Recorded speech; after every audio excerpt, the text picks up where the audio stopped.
So I'm sure everyone's heard 1,000 times on this channel that the railways are on strike again. There was a deal with Network Rail, it was agreed to by the RMT, but the rail delivery group would not match that deal, so RMT rejected that deal by balloting for strike action and getting a mandate of more than 50% of the membership to agree to that strike action.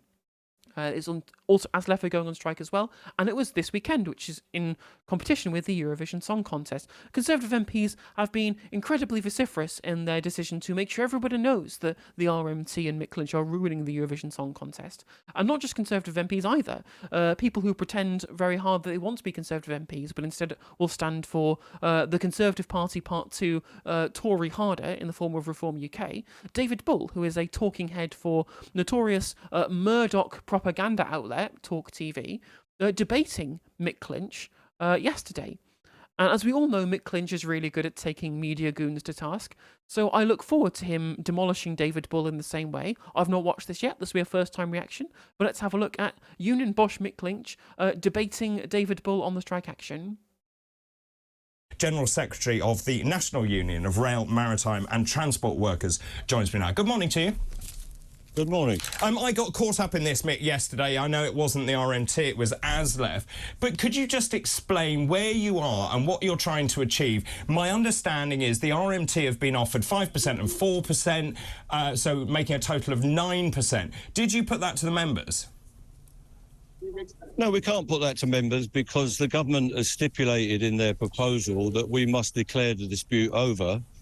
And then they want us to go and negotiate this 4%, as you've put it, in the second year with a whole host of terms and conditions changes, which will be detrimental to our people and detrimental to the public, we believe, in the way that they want to run the service. So they want us to give away our leverage and our mandate and our ability to negotiate on a blind bet, really, and we're not prepared to do that because... What a surprise. What an absolute shocker. What a shocker that the government are yet again being involved in an industrial dispute between a private employer and a private union to try and hamstring the actual the optics of the dispute against the unions. Isn't that crazy how, first of all, they're indemnifying the employers to ensure they don't get any losses as a result of the strike action, to make sure that the bargaining position of the unions themselves is being undermined through state intervention to, again, screw over working people. And now, again, they're trying to ensure that the union action is being hamstrung by certain rules about how they don't carry the dispute, then they can go with the line, oh, well, they're not putting it to the members, because putting it to the members is what they really want, because they've made sure that as part of the dispute process, that involves a lot of re-litigation as well. Wow, how strange, how crazy the government might want to disempower union activity in this country. Who could? I'm so shocked. Because you don't give up your leverage halfway through a negotiation, so that's not acceptable, and it can't go to our people. We've consulted our people in mass meetings all around the country. They've had all the documentation, and during that period, we reballoted our people and they voted 9-1 on a big turnout in the ballots to continue with the campaign and continue with this action that we're taking today. So until we get And it's worth pointing out, over 50% of the membership voted for strike action here. It was a 93% turnout, with 54% voting in favour of strike action. So that means over half, a majority of the members have voted for the strike action. I don't know about you, but when over half of the members continue wanting to strike, that sounds like a rejection of the deal to me. A new position from the government, rather than the incompetent mess that we've got, we will be embroiled in this dispute, and they are dictating to the companies, as per the contracts that they've got with them, what they can offer and what they can't offer, what their stance is. And they're locked into this dispute because I think they want to drive down wages of working people, which we've seen in the health service and education and other areas, so that working people get poorer. I don't know why they want to pursue that. I think it's so that there's a transfer of wealth between working people and richer people. And that's the way the country's being run at the moment. Can I just jump in? I know ASLEF... True. Again, see what I keep saying, supply-side labour market reform. That's all of what it's been doing. That's what the Union Act, the Anti-Trade Union Act in 2016 was supposed to be. It's what the Minimum Service Level Bill is supposed to be. It's what their engagement with the indemnification of the rail companies is meant specifically to be able to do. And there's one reason only, as Mick Lynch rightly points out, is to transfer wealth from the poor to the rich. And that is a fundamental part of conservative policy. And when it doesn't work, they just double down and do it and think that the only possible solution is to do it harder. Because they don't get that their ideology doesn't work. Simple as that. And they have to gain control of the power of the state to be able to ensure that these things can be hamstrung by government power in service of the 1%, in service of the rich, in service of their donors, to prop up neoliberalism by continually using state resources to do so. Let's look after train drivers. We were talking about actually their salaries are pretty good. In terms of the RMT, you look after a broader range of people who work. Some of them don't earn very much money at all. What sort of money are you looking for? What would break this dispute? Also, just in terms of the terms and conditions, the government is simply saying, surely, the railways need to modernise. We have to change working practices. We have to change Sunday working. Well, we have Sunday working. Our members, all of them on this picket line behind me, will be working tomorrow. They're all contracted to work Sundays, and they work roughly 26 Sundays a year on their rosters. They work round the clock and work Sundays. Trains run on Sundays now. So there's a bit of a myth about how Sundays operate, and it's something that Grant Shapps has perpetuated and other ministers. They tell mistruths and half-truths all the time, and they get repeated in the media endlessly. Which seems to be the role of the media now, just to spout what the government tells them. So we have a Sunday working agreement. We've got them in every one of those train operating companies. We've got them in Network Rail. So No. Modernise in the terms of the railways means cutting. Reforming the NHS means privatisation. Unfortunately, you can't privatise much more of the railways because it doesn't work fundamentally, and the Conservatives have admitted that with their nationalisation of Transpennine Express and the Caledonian Sleeper. But what they can do is use the power of the state to undermine workers by making sure that by modernisation they mean making sure people get sacked, basically. There are going to be compulsory redundancies by changing it to get rid of ticket offices to try and make things as efficient as possible, when all this does really and truly is disenfranchise older people, disabled people who rely on things like ticket offices. That's the modernisation reforms they want. Or when they were talking about modernisation reforms with the National Rail dispute, where it was about signallers, it was about maintenance regimes, they wanted to cut back maintenance regimes by half. It was efficiency savings. And look what efficiency savings have done for the railroads in North America, or in the USA, for example, where we've had continuous train derailments month after month after month after month. One of which in East Palestine, Ohio, gave the fucking acid rain, the plumes of toxins going into the air, where the rail company in charge of that has having to pay out huge amounts of money in compensation to the victims in East Palestine, right?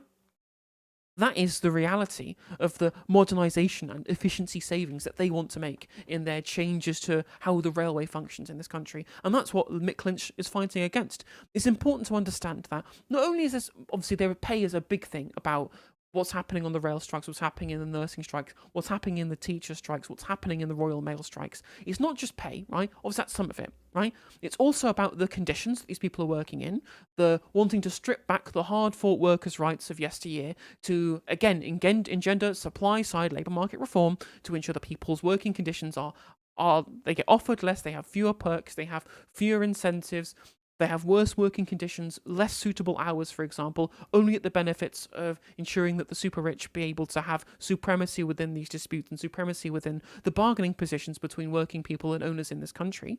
And it's also about fundamentally the structure of these institutions and protecting these institutions. The NHS workers are on strike because they know that without a pay rise to sort out the retention issues, the NHS will collapse because they won't be able to recruit enough. The rail staff know that fighting for ensuring that they have max amount of maintenance regimes in place on the railways saves passengers' lives. It saves communities' lives by making sure that we do not have the situations that happen in East Palestine. The people striking in the Royal Mail, right? They know that without their CW vociferously standing against the desires of this Luxembourg-based private equity firm that they want to gain control of Royal Mail, they will otherwise, without the actions of the CW, turn into another parcel courier service, another DHL, DPD copycat, trying to compete on the same program and same economic program, and we will not have the current structure that we do have with a 6-day letter delivery service, where we have our own postal workers, our own posties that we know in our communities that are part of a public service rather than just a business for the sake of profit to be shipped off the country and to place into Luxembourg, right? They fundamentally understand that the strike action is not just about pay, jobs and conditions. It's about the future fundamentally of these industries as public and as quite frankly, decades, centuries old public institutions, right? Which want to be cut up and carved up and destroyed by a government that only cares about one thing, and that's the supremacy of market incentives, which, as we all know, on the political left, are not the be-all and end-all of how society should or shouldn't operate. There are changes that that they don't talk about, which is shutting all of the booking offices in Britain, which will make it harder for people to travel, make it harder for the disabled and people who feel vulnerable to feel secure in their travel, and will make the railways a less friendly, dehumanised environment. So we want to make the railway warm, pleasant, welcoming and a friendly place to travel. We want the railway to do well. We also like it in the public sector, so it's run in the interest of the people, not in the hands of the privateers who are going to make £400 million of profit but the railways, this year on government subsidy. The railways have been bailed out to £16 billion to keep them afloat. The rail network doesn't... No, not the railways. The rail staff were being paid by that to ensure that things continued to exist after the pandemic, right? Lots of this money went to rail staff. It kept rail staff in jobs, and loads of that went to the rail delivery group, so they could pay out money to their shareholders. Millions, hundreds of millions of pounds of shareholder dividends were paid out, even when people weren't even using the railways. Work properly. They didn't need to be bailed out in that way. Well, who was going to bail them out then? They needed to be subsidised because these private sector operators are ripping the country off by taking profit. While they were taking that subsidy, and our members worked all the way through that, by the way, that pandemic. Indeed. They paid themselves £400 million of profit from that subsidy, and the rolling stock leasing companies were taking £200 million of profit out of the system, where their trains were stacked up in the siding. So we've got a completely corrupt... It's so true, and actually the rolling stock leasing companies are the absolute biggest drain on the rail sector in general, right? They take huge amounts of money every single year out of the rail industry from the virtue of owning stuff. They are railway landlords. They don't provide any utility. They don't provide a service. They don't provide any productivity. They just own stuff, and we pay a ransom on those trains to be able to continue paying that money. Why? What's the point? If it's so profitable for Allianz and all of these private equity firms to own the rolling stock that we then pay rental for, right? If it's not profitable for them to do that, why do we not own it ourselves? Why? Because people always say, oh, we can't own the rolling stock, because then we have to pay to upgrade it. I'm like, well, I mean, if these people are paying to upgrade it, the people who own the rolling stock leasing companies, it must be profitable for them somehow, based upon the money that we pay currently. So if we're paying money to them for the rolling stock, and they're making a profit, it would be less for us to own the rolling stock and then also pay to replace it too. Right? The maths does not add up for the people who oppose government ownership of the rolling stock. It just doesn't. The maths doesn't work. Corrupt railway system, which the Tory party has invented, and then they claim they have to give those private sector operators subsidy. The people that I negotiate across the table with are drawing salaries of in excess of £500,000, while telling our people you can't have a pay rise for 4 years. My members behind me here have not had a pay rise for 4 years on the trot. Mate, let me just bring in Dr. Renee. Dr. Renee. Hi, Mick. I understand completely what you're saying about the people you're negotiating with taking £500,000 salaries and shareholders. Of course I do. The only thing I'm going to ask you is, the last time that the train companies were nationalised, they were appalling. Absolutely. No, they weren't. Appalling. That's completely untrue. But they were. They didn't work. They certainly didn't work any better than they do. I mean, do they work now? What's working about the current railways?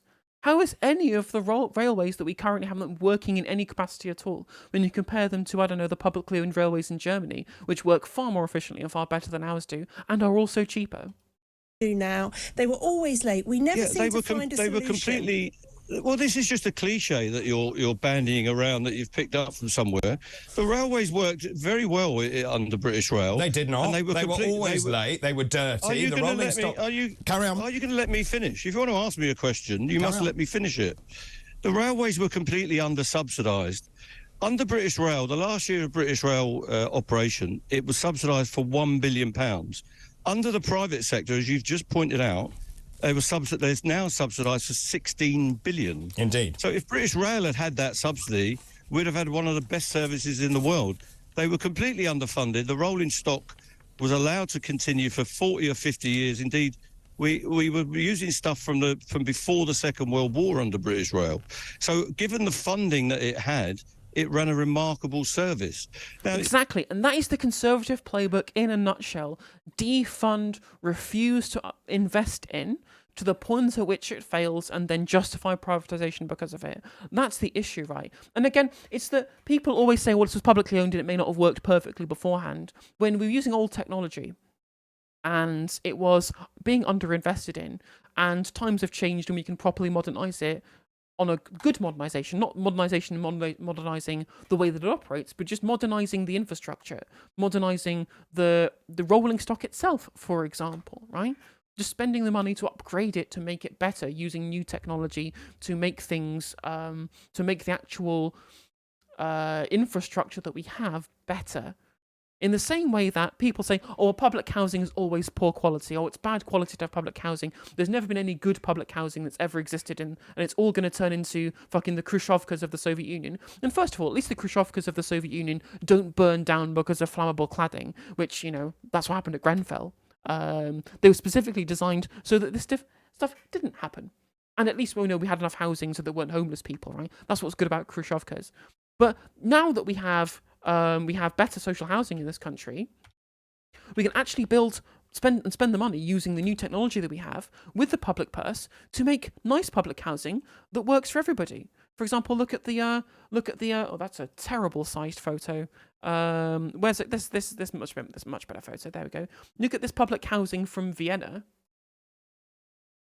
That is much nicer than what we get in any other social housing that we've seen, because they use new housing construction methods using funding from the state to ensure that it's of high enough quality. Just because it's made by the state doesn't mean it's naturally going to be bad. It's neoliberal guff where you just say, oh, without a market incentive, we're always going to have inferior products, when the vast majority of the best innovations that we've had have come from public sector financing in this country. They've come out of universities. They've come out of the R&D developments that have been publicly funded. And if people hadn't defunded the health service, which, again, whilst it was still in public hands, was the best health service in the fucking world, bar none, right? Continued getting plaudits globally about how good our nationalised health service was before the Tories got their grubby little mitts on it. These things can work, right? It is an absolute lie that privatisation, for some reason, ruins industries. It's a complete nonsense, and as Mick Lynch rightly points out, a total cliche. If we took the kind of rolling stock that they have in Europe, publicly owned in our country, we could absolutely run it as good as any railway in Europe.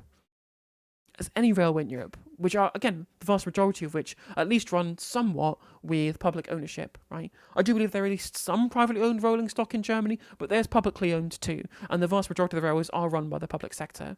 So much so, in fact, that a Bahncard 100, which gets you unlimited train travel across the entire German rail network for a year, costs less than a season ticket from Birmingham to London. Half as much, even. People just put these cliches around and don't understand any of the challenges that British Rail had. We're not calling for British Rail to be brought back. We want a public service that's run in the interest of the people, that's run in the interest of our economy, and indeed in the interest of the environment in our country. And we can get that if we get rid of these corrupt practices that we've got, where people are taking subsidy and delivering that to shareholders directly from the pockets of the taxpayer and the fare payer. And in the meantime, they can't run a service. This government has admitted that 5 of these companies cannot run a railway. That's why the Tories have renationalised them. And indeed, one of them, South Eastern, they declared that they could not be trusted with public money because they were cooking the books a couple of years ago. So it's hardly a panacea private sector operation. Can I just ask, railway. what would break... Especially when the Conservative government have admitted that. The Conservative government have admitted that this shit stopped working when they made Great British Railways a publicly owned rail delivery company and also nationalised the Caledonian Sleeper, LNER and Transpennine Express. the strike. So if you've been offered 5% and 4%, is there a percentage that would break that strike, or is it And it's actually... amusing that we're now 20 years on from the Potters Bar rail disaster, which was entirely caused by lack of funding and poor maintenance structures on the rail network as a result of privatisation. That's why Potters Bar happened, because of poor maintenance procedures under the private sector, because it was a derailment caused by points failure. you want to I don't know what you're aiming for, or is this, as many of our viewers are saying, they believe this is entirely politically motivated? Well, it's completely not politically motivated. What political motivation do I have? The government is elected by the voters through the ballot box, and we believe in that because we are Democrats. But the government is also accountable for what it does in power. They have intervened in this dispute. They took all these contracts and they put stipulations into those contracts that the Secretary of State, Mark Harper, previously Grant Shapps, is directly responsible for their negotiating mandate, what they can offer, and what they can say when they're in the room with me. That's written into their contracts. So he's running this show, and he's politically motivated, but he can't get himself out of it. In the middle of it, he's had to take one of these companies into public ownership and run it himself, because he can't trust these private sector operators. Dr. Rennie. He's so, oh God, he's so good. He's so good. I almost feel bad commenting on his interviews, because I feel like anything I could add is just kind of window dressing to the fact that he's so knowledgeable about this one area that he's worked in for all of his life, basically. But I don't think I can properly do the points that he makes justice when he responds so eloquently to the nonsense that they get. They can't even fucking respond to him. They can't even respond. And yes, Steve, you're absolutely right. The best transport system in the UK is indeed London, which is publicly owned, right? TfL is a public company. Mick, if everything that you're saying is true, and I do understand about the... Everything I say is true. You must understand that, feel and how you feel, then instead of affecting people trying to travel around, carry their kids around, get to work, rather than just affect the companies, why don't you open up the gates, still run the trains, but don't take any money, which is an idea that we've had suggested to us. And also, Mick... It is illegal.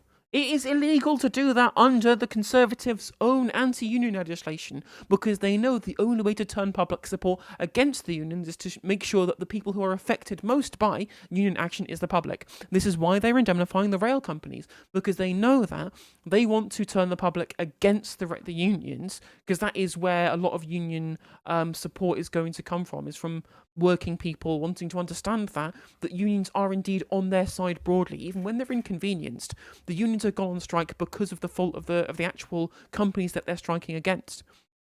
But if you indemnify the rail companies, if you make it so the positive pro-people union action is illegal, you then make sure that the most people that you can have as part of the public are against the striking workers. It's been the Conservative anti-union playbook since the dawn of time. Since the dawn of time.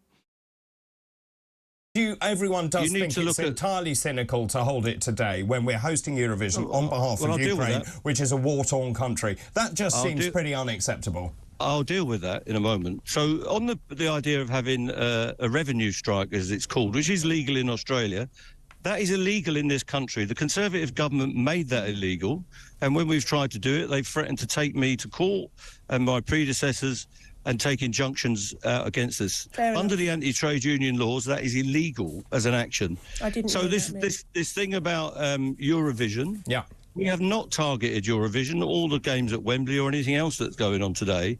The anti-trade union laws that we have, Conservative legislation, means that we have to give 2 weeks' notice and that our mandates run for 6 months. This is the last day under that mandate that we can take strike action. It runs out tomorrow, and if we didn't take the action today, we wouldn't have been able to take any action at all. So it's the Conservative legislation that dictates that. But you could have done it yesterday. Well, you'd have blamed us for that as well. Well, the ASLEF were on strike, so I might as well have had no trains at all, which I had anyway. Well, our But members. even then, even if they were targeting Eurovision, I was making this point before, when the government have indemnified the rail companies so that they have no financial position to want to end the dispute because they don't care, right? They don't care about the utility of the product that they're actually giving out. They just want to make money, right? And whether or not they get money from the government with the indemnification or whether they get money from the public with train tickets, who cares? Why should they care? Because they're still providing value to their shareholders regardless of whether the strike happens or not. So they don't need to negotiate, right? When your government is hamstringing the union negotiations and the industrial dispute from even being resolved, they have to hit the government where it hurts, and where it's going to hurt the government is on these large things that are public. That are these large events that are part of the general public economy. And what's going to hurt the government is continually faltering economy and continual inability to be able to hold large events like Eurovision. So them hurting Eurovision is the only way that they can bring the government back round to the table by saying, look, this is your big kind of flagship event that's happening, that you negotiated Eurovision to happen in the UK to try and take over from the fact that Ukraine weren't able to host it. So we're going to hurt you specifically, your flagship event, because you're the ones indemnifying the rail companies. And that's why it would actually, I believe that from a bargaining position, it is good for them to attack things like the Commonwealth Games, things like the London Marathon, things like Eurovision, because that is where the most impact is going to be had on the government rather than on the public. Obviously, the public are affected by these things too, but the government are not affected by them striking on a random day with people trying to get to work. Members have said to us they want to strike on Saturdays. The reason for that is Saturday is now the busiest day on the railway, and of course we want to make our action effective. We don't dictate when Eurovision is. We haven't said that we want to interfere with that. We hope that people enjoy themselves. We hope that the event goes successfully, and we don't support. We're not against Ukraine. We regard that over there as an illegal invasion by a tyrannical government, which is an illegal thing that should end immediately, and the Russians should withdraw. So we're in solidarity with Ukrainian railway workers and Ukrainian people. So there's none of that angle to it. We're running an industrial dispute in this country under the legislation that the Tories have put in to try and suppress that. And of course, they're bringing in more legislation now to stop us striking at all, because they've lost the arguments about austerity and about the cost of living in our country. Mick, thank you very much indeed for your time. That's Mick Lynch, General Secretary. Could not say better myself. What an absolute giga chad, right? Can we get some giga chads, Mick giga chads in chat, please, to finish off this segment? Because my God, he fucking destroyed them. He's so good. Why can't every Labour politician just be as good at Mick Lynch is, at just saying straight what the facts are when people are lying, when people are just talking nonsense, and getting the point across straight with no spin, not being crafted out of the consensus out of some focus groups. Just, these are the facts, this is what we believe, this is what's good, we should take this into public ownership. That's what we need from this is what we should be getting from left-wing political figures in the media. But of course there aren't any, because the Labour Party is now a neoliberal party, so we're not going to get that. But we'll get that from Mick Lynch though, so I'm glad that he's getting more time on TV, and quite frankly I hope the strikes continue, just so we get more opportunities to watch Mick Lynch body people who don't know what they're talking about on TV. Fantastic. You'd love to see it.